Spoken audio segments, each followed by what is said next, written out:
Yep, and we are recording. Thanks a lot for joining for this week's first API short training call. We got a lot of good feedback, so that we are currently thinking how we can make this perhaps in the future, even when things have normalized a little bit, a standard feature, perhaps then once a week or so. But for now, I hope that you are all safe and are still coping with the situation being more confined than usual in your normal life. And with that, I'm handing it over to Simon, who will walk us today through how to use the API to explore domestic and international collaborations. Excellent. All right. So welcome to the Michaela and Simon talk you through the Dimensions API show, Tuesday edition. So as per usual, we're going to start with just walking through the API and getting a head around the API, because hopefully there are new people joining each week, as there are this week. Welcome, Peter. And so the first 15 minutes we'll explain how the API works and how it relates to the front end and where you can get the documentation. And then in the next 30 minutes after that, I'll take you through some examples of how we use the API to look at international collaboration. So firstly, the secret to the API, or what the API does, is it more or less replicates what you can get out of the front end programmatically, so that you can use it in different interfaces. So you might want to use it in the Jupyter Notebook, or as Michaela showed a couple of weeks ago now, the Google Spreadsheets plugin. So in a sense, the API helps us manifest the ability to do dimensions analysis in many different platforms. And it also helps us to do queries that you can't perhaps do easily, or in some cases at all through the front end. So it really extends the analysis capabilities of what you can do with dimensions. But if you're just getting used to it, the thing about the API is it thinks exactly the same way as the search interface does. So up the top here, we have our search bar. So we might search for, let's say, plastic. When we do that, we get 1,600 results that spell the word plastic correctly. There we go, plastic. There we go. We get a whole bunch of results, and we can see that we've got a bucket of publications, a bucket of data sets, a bucket of grants, a bucket of patents, clinical trials, and policy documents. So that search brings us back some detailed sets of information, and we can choose the set that we want to be looking at. Along the side, the left-hand side, we might want to refine those searches. So we might be only interested in research that refers to plastic in this year. And we might want to further refine it to a particular set of individuals. So we can limit now our search down to research that refers to the term plastic by this particular researcher in this particular year. And we can also choose whether we want to search in full text or in title and abstract. So that's quite neat as well. So we've got our search. We can refine it using facets down the side, down the left-hand side. And on the right-hand side, we can use the analytical views to tell us more information about what's inside those results. So we can get, in this case, because I'm not logged in, which was very clever of me, we can get a limited number of views, but again, we can see the researchers or the source titles. And I will just log in now, otherwise it's going to be.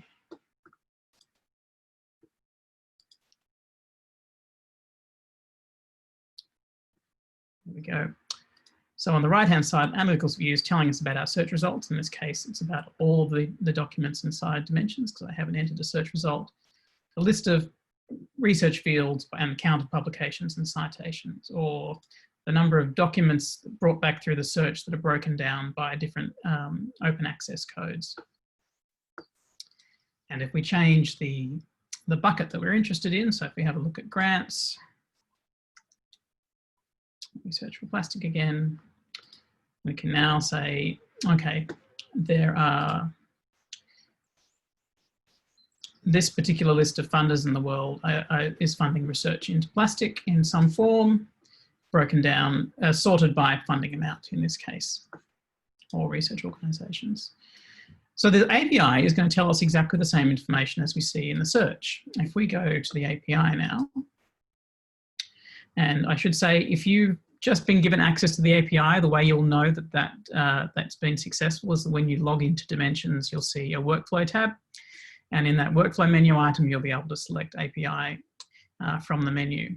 If you're at an institution, what will normally happen is we'll give you a separate account for the API, and that is because when you're using the API, you tend to want to leave your username and credentials in script folders where you're accessing the API for, and that's not what institutions would like you to do with your single sign-on credentials for everything else that you use. So here's your API, you've got access to it. This screen here is, by the way, not the way you'd normally use the API, but it's a good way just to verify that you've got access and to get a feel for the syntax.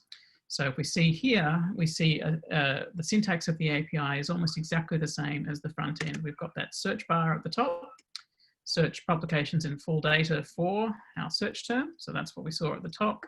We've got our facets on the side, where year in 2013 to 2018, and type equals article, and open access categories in name only.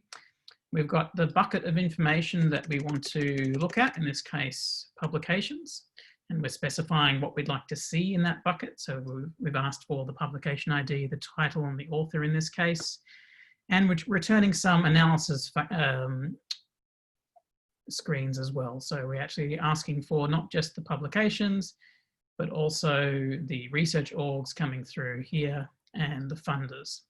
So if you look at what we're asking for, it's kind of like we've just laid out what we've seen on the front end in a query syntax. So search publications and full data for CRISPR-Cas9, where we've limited our facet to these years and these types of and articles, and we're only looking for, pardon me, open access categories, returning publications. And when we do that, we'll get some information back. There we go. So now we get our information back. It's in a format called JSON, which means the format is for machines to read, but it's also quite readable by humans, so you can understand what's going in. So if we just have a look, and I'll roll up these folders of information, we've got our folder of publications coming through here. You'll notice that there's 20 items in it, and that's because by default, the API brings back 20 items at a time, but using a limit syntax, you can get up to 1,000 articles at a time, and you can also skip through a set of records to get up to 50,000 records at a time. So we can see here's a folder of publications with all the data that a machine might want to read out of it. So first name, last name for authors.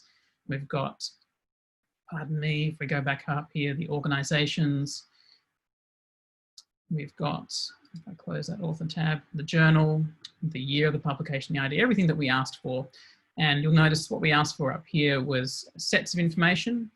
Each one of these things needn't be just a single field. It could be, in fact, quite an in-depth set of fields like authors were here. So if we have a look again at authors, we've got deep information about the individual author, their ORCID, their current organization ID, their researcher ID, their affiliations within that can be multiple. So lots of really deep information in terms of what's going on there. Okay, so that's how we understand the syntax of the API. Once you've got used to it, the most important thing that this screen does for you is it gives you access to the API documentation, or ready access to it. You can actually get access to the API documentation just from the web. But if we view that documentation, this is perhaps, well, it is not perhaps, it is a really good reference guide taking you through all of the different things that you can do through the API. I come back here regularly, and I've noticed quite often that it's been updated with new features or new descriptions. So sections covering the basic query syntax, the functions, what you can expect through all of the different data sources. So we've got grants, patents, clinical trials, policy documents, data sets, but also some things you don't see quite as readily through the front end of the API. So researchers, organizations, and the ability to do some other interesting things there. So lots of information in the API. And if you read through, you'll see some quite helpful notes on how to use it through different programming languages. Okay, so there's the documentation. And the other really useful thing to go for, if Zoom can get out of my way. Oops, wrong button. There we go. Is the Dimensions API lab that's maintained by Michaela. It has lots of excellent examples of what you can do with the API, and he has implemented a new look and feel to it. Oh, wonderful. So just to give you a set of everything that you're going to do. And basically, quite oftentimes what we will do through these sessions is just look at one thing in depth. Okay, so that is a brief overview of the API and how it thinks, how it's structured. We're going to look at how to use that in the context of some international collaboration analysis. I've put in the chat today a link to a Gigantum project. I meant to find some time to transfer these over to Google Collaboratory, but I ran out of time. So I'm just giving you a link to a set of notebooks that I use for workshops. And I'm going to go through go through 3 of them today. If you follow the link through, you'll end up on a page like this, and if everything's working okay, you should be able to start them later on and get through.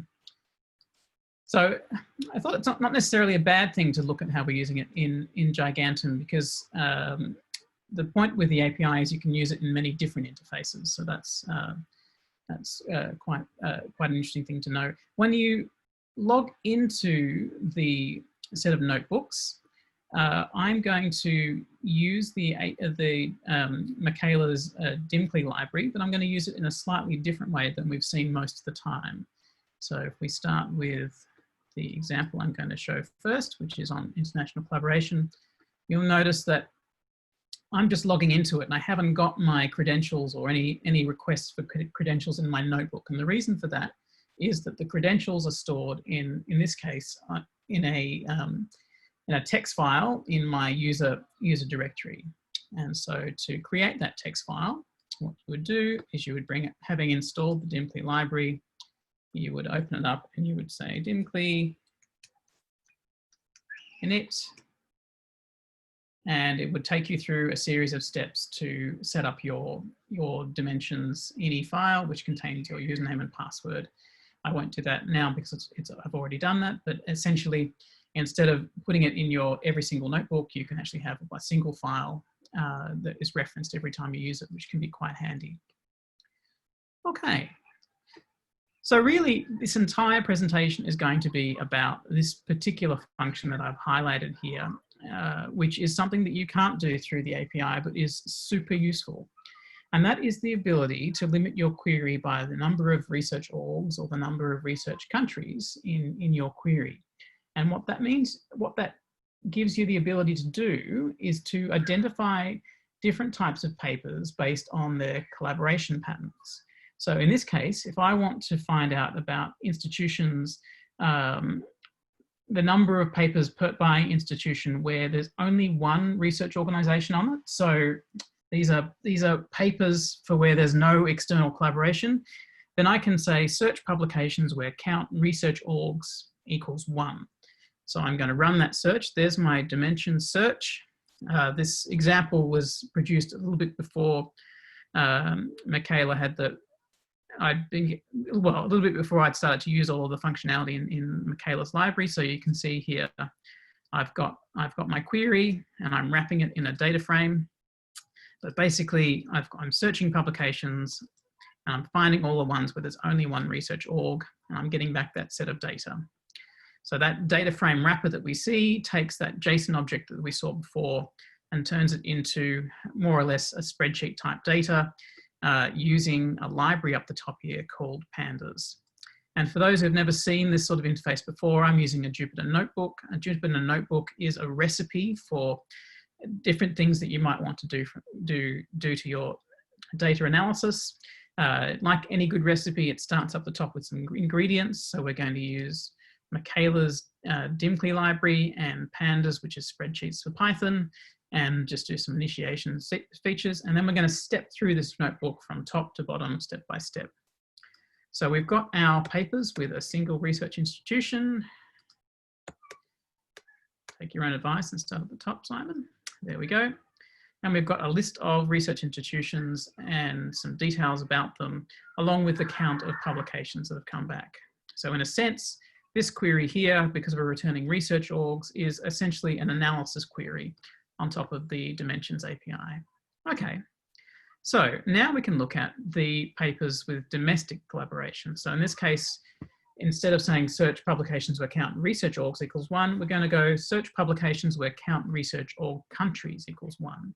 And that will give us the domestic collaborations. So if we just go through that, and we've just asked for the top 200 in this case, we've got our domestic collaboration papers coming through, and we can do exactly the same trick and identify papers with international collaboration. So search publications where count research org countries is greater than 1.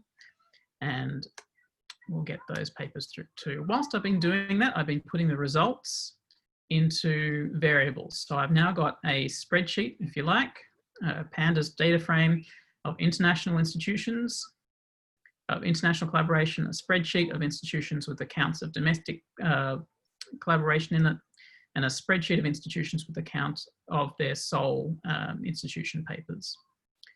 And I'm going to take those spreadsheets, and just like I would with a VLOOKUP, I'm going to join them together.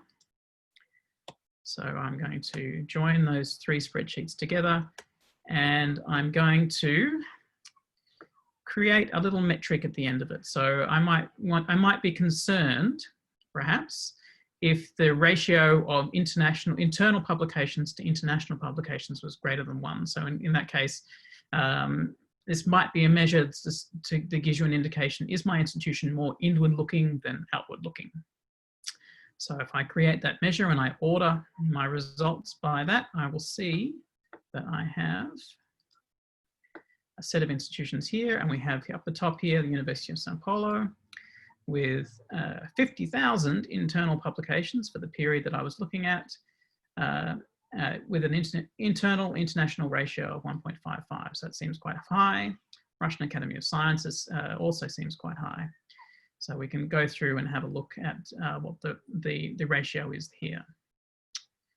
So if we add just a little bit more of color to our analysis, we might be interested in just highlight the ones that are above 1. So we might be concerned that the University of Sao Paulo has such a high ratio of internal to international publications. And hopefully this poses a question that I want to explore at the tail end of this presentation. Can we use other sets of data, or what is it about these institutions that explains why there's such a high internal international ratio? Okay, so that's one way of looking at international analysis, just by counting up and exploring internal, domestic, international collaboration. We can also look at that same view of information by year-on-year basis. So if we have a look here, go to this particular one. Now, this particular notebook, we're going to look at collaboration patterns by year. So again, we'll start our recipe up the top. We'll import the Dimcly library and our spreadsheets for Python library called Pandas. And we will use the Dimensions API to look up the ID of the institution that we want to look at. So I spent a long time of my working life at the University of Melbourne. So we'll start off with University of Melbourne. And we will create a variable with the University of Melbourne in it, which is already there. So we've got our University of Melbourne ID, and now we are going to get the publications output by year. So just give me the count of publications for each year, from 2010 to now. And again, we're using the analysis field, this time not organizations, but the year facet. And we're going to put that into a variable called all pubs. And if we work down here, we can plot that information. So just like you can select some data in a spreadsheet and plot it, you can select some data in your data frame. In this case, we're going to sort our data by year, and then we're going to plot the information. The kind is a bar chart, and the x-axis is going to be year, which is what came up just before. So if we go down, we'll do the same trick for international publications now. So give me all the international publications for the University of Melbourne, where count research org countries is greater than 1, and the year period is the same. So we've got another graph here. Yep. And we'll do the same thing for domestic and the same thing for internal publications. Now you'll notice that domestic publications are going up, international publications going up, perhaps more so. And there's a different pattern going on in internal publications. It's more or less flat. So if we put all of those things together, again, by joining that data together, get a nice table of information by year, the total count, the international count, domestic count, and internal count. And we can plot that information again using a bar chart. So if we do that, we will be able to see how the pattern of international to domestic publications has changed through time. So for the University of Melbourne, right up until 2016, it was producing more domestic publications each year than it was international publications. And you can see that from that point onwards, the number of international publications has increased more so than the domestic publications.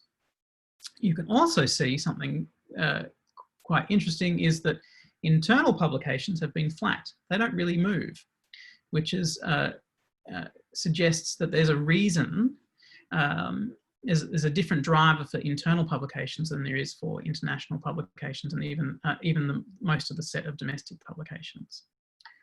Okay, so how does this compare to a different institution? So we might pick Michigan.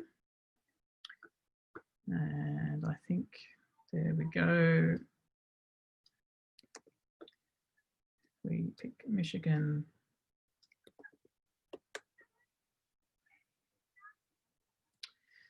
I've just joined all the steps that I did up above in a single cell. We can see that, in fact, the proportion of international publications is rising, but for the University of Michigan, it's still doing the majority of its publications with domestic collaborators. If we have a look at, if we use our little trick again and say, look at Cambridge.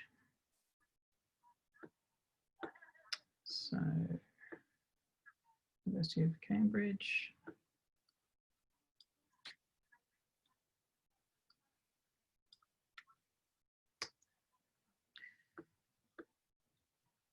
We can see that, in fact, the switch between international and domestic, in fact, happened before 2013 for Cambridge. So it has always been, in the last decade or so, more or less always more international than it was domestic.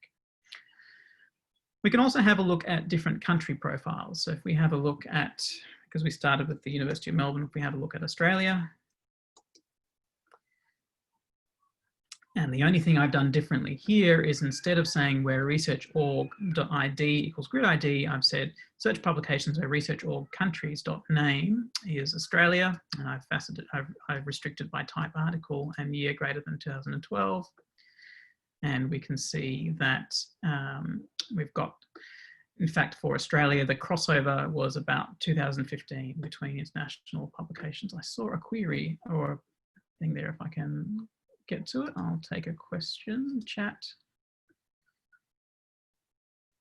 Can you explain the use of those curly brackets in my search? Yes, I should have done that.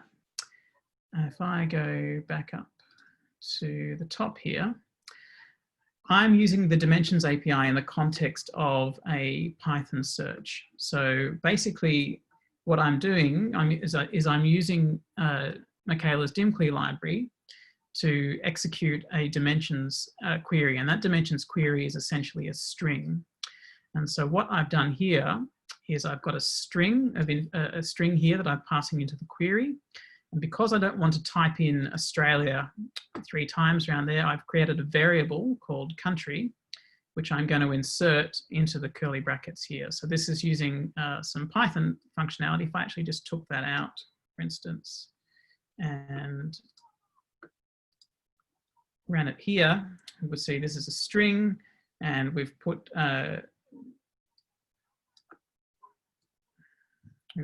we've inserting the value of country into the curly brackets there. And so you can see here's the publication. Something I learned from Michaela actually is that you can do exactly the same thing by putting a little F at the front of your query. And instead of having format country at the end, you can actually just stick it inside your brackets, which actually makes it nicer to read. So hopefully that does the same thing and I'm not lying. Yep, there we go. Lovely. So that's the explanation of the curly brackets. I'll get rid of that cell.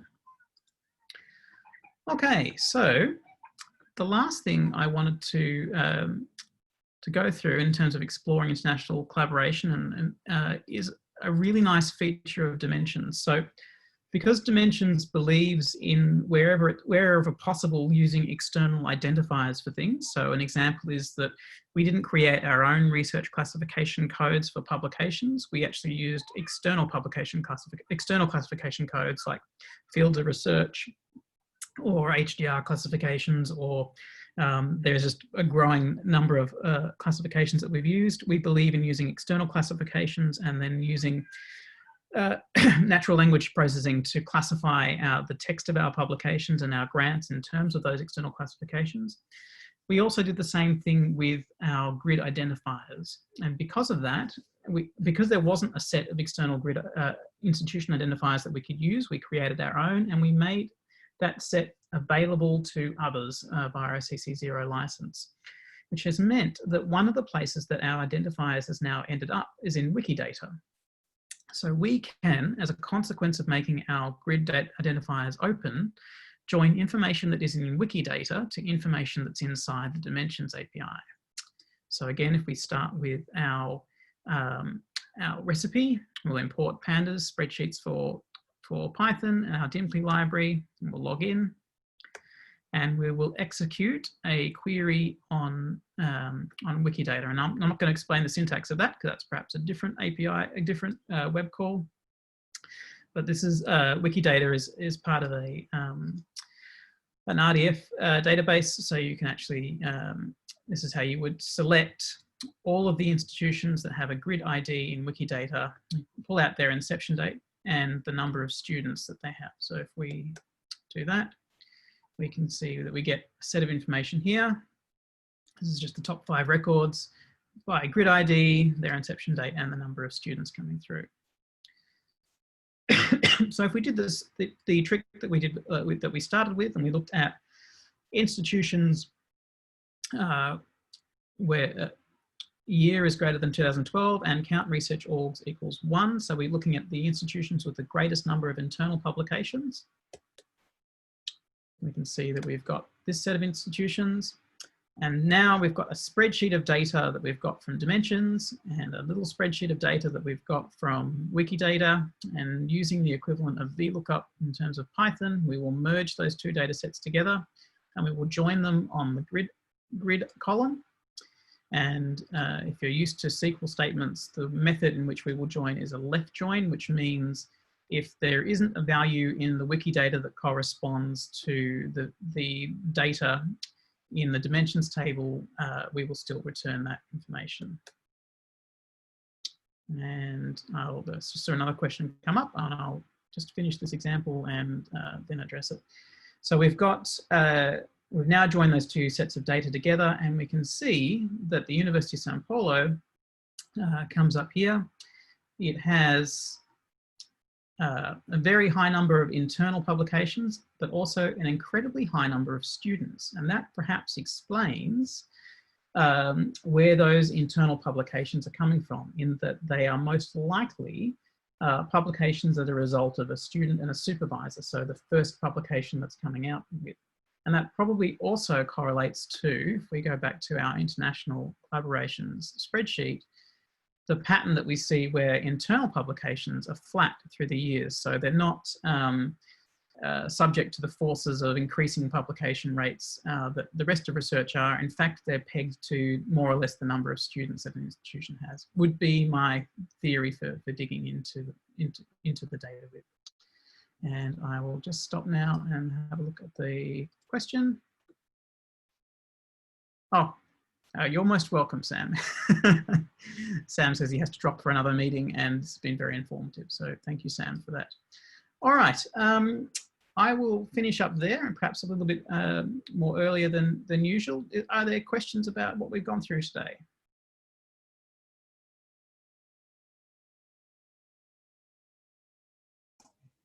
Hi, Simon. It's me, Michele. I was just wondering, when you showed the number of students for those institutions, Mm-hmm. what was it, like 9, 12? I thought the numbers were very, very small. Oh, that is because I've just taken the first, I should have explained, yeah, I've just taken the first 5 records. Oh, okay. But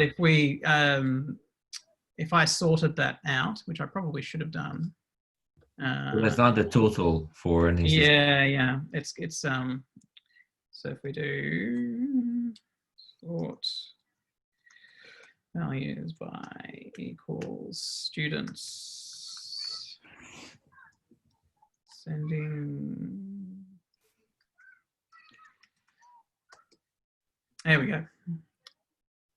That, do you know what that field must be a string, because it's now it's not put them in the order that I was expecting. But you can see that there are indeed institutions like San Paulo that has really high number of students there. Yeah, looks better. You know, people always debate about the quality of data and Wikidata. Yeah. Well, I should say, yeah, it is most certainly not perfect. How can I access Notebook's example for API functionality? In most cases, Olga, the best place to look at these examples is through the Michaela's API. I've just forgotten the name of it, Michaela. The API, I was going to say workshop, but that's not right. Lab. API lab, there you go. That was the word I was looking for.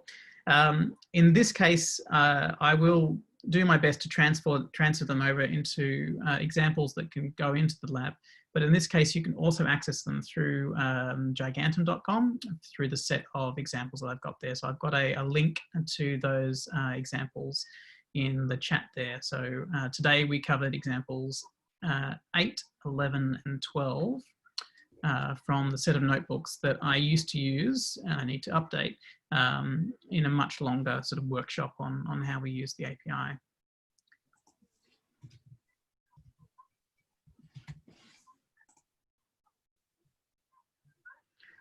Has anyone had an experience of trying to do that sort of search with, say, Web of Science or Scopus?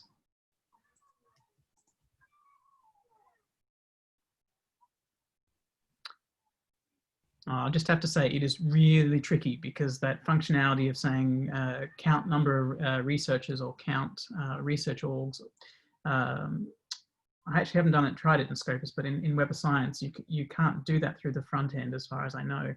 And so you end up having to contort yourself to get that sort of data out. And it's one of those lovely things to, excellent.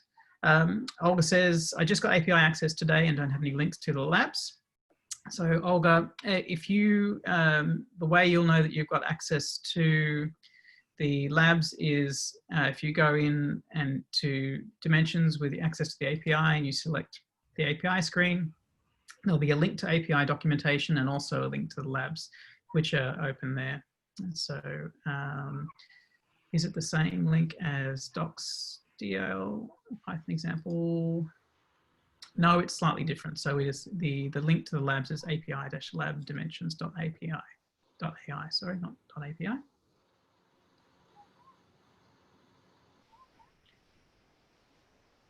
Excellent.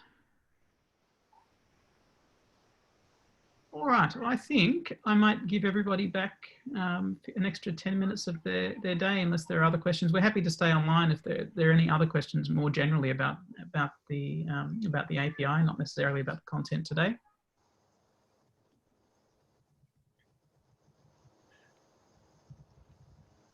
It doesn't seem like it, so that means thanks a lot.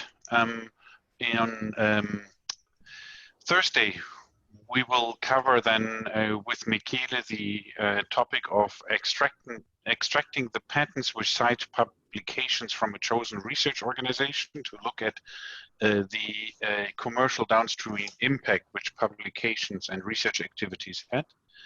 And with that, thanks a lot for attending, and looking forward to see you next Thursday, sorry. All the best. Thanks, everyone. Thank you. Bye. Thanks, Simon.